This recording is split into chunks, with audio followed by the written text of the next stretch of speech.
Macam mana nak hadap member kuat bahan kau-kau? Okey, ini nama dia skill bersosial. Salah satu skill yang perlu ditekankan kepada semua orang, adik-adik, adalah skill bersosial. Mana-mana individu tidak ada skill bersosial, maka hidup dia akan penuh dengan kesialan.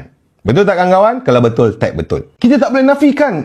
Kau suka atau tak, kau kena tahu, bukan semua orang positif macam kau. Bila kau pergi kerja, kau pergi tempat baru, kau akan jumpa macam-macam orang yang datang daripada pelbagai jenis latar belakang pendidikan, latar belakang kehidupan. So, sebab tu kau kena ada skill bersosial. Okey, macam mana kita nak manage? Pertama, sebab tu ramai adik-adik hari ni, kau ramai silap. Walaupun saya Gen Z, okey, waktu zaman saya punya Gen Z, so zaman saya, dia tak ada lagi istilah alpha, sigma. Kan dia ada 5 kan? Alpha, sigma, beta, bana, munima. Okay? Dia tak ada lagi. So sehinggalah hari ni, adik-adik ni semua dia ada exposure tentang kepelbagaian karakter. Okay? Now, tujuan kita nak faham tentang karakter ni, bukan untuk kita judge orang. Tujuan kita faham pasal karakter ni supaya memudahkan kita bila bersosial dengan orang lain. Faham? Contoh, bila kau faham tentang alpha, sigma, beta, munima, okey, kau pun pergi kerja ataupun kau bergaul dengan kawan-kawan. Tiba-tiba ada kawan kau ni kuat bahan. Faham tak? Bahan kau. Tak ada apa-apa pun, dia asyik bahan kau je. Okey. So maknanya dia jenis apa? Kau dah tahu dalam kepala otak kau, oh dia ni jenis munima. Macam mana nak berurusan dengan munimak? So kau pun faham. Untuk berurusan dengan munimak, pertama, don't give a f***.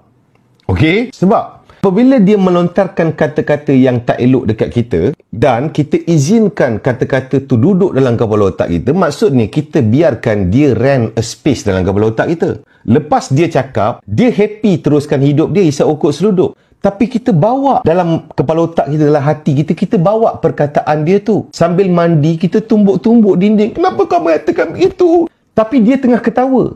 So, kenapa kita seksa diri kita? Sebab dia dah tak ingat dah. Kau faham? So, kau kena jangan bawa masuk dalam kepala otak kau. Kau kena train. So, apa-apa yang dia cakap tu, kau kena tahu dia hanyalah huruf sahaja. Kau jangan setuju apa yang dia cakap. So, the best revenge adalah diam. Sebab kalau kau balas, kau jadi macam dia. Dua-dua setan. Okay? So, the best revenge adalah silent. Diam. Okay, contoh. Ramai je kadang-kadang haters masuk dalam komen.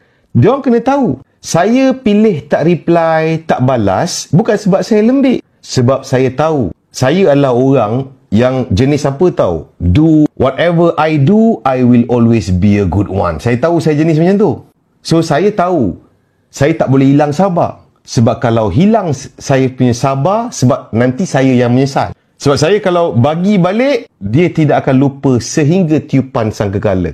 Sebab tu saya tak nak. Sebab tu saya refuse. Bukan sebab saya weak, tapi sebab saya strong saya refuse. Sebab saya ada energy. Sebab kalau saya lawan dengan dia, munimak, kau munimak. Apa ni? Sekolah tadika ke apa? Apa benda ni? Kau tak ada apa manfaat pun kau dapat. Dia cakap kau benda tak elok. That's it. Kau terus fokus, halakan energi kau untuk bangunkan hidup kau. Faham? So, at least, engkau dapat benefit dalam hidup. Do you understand?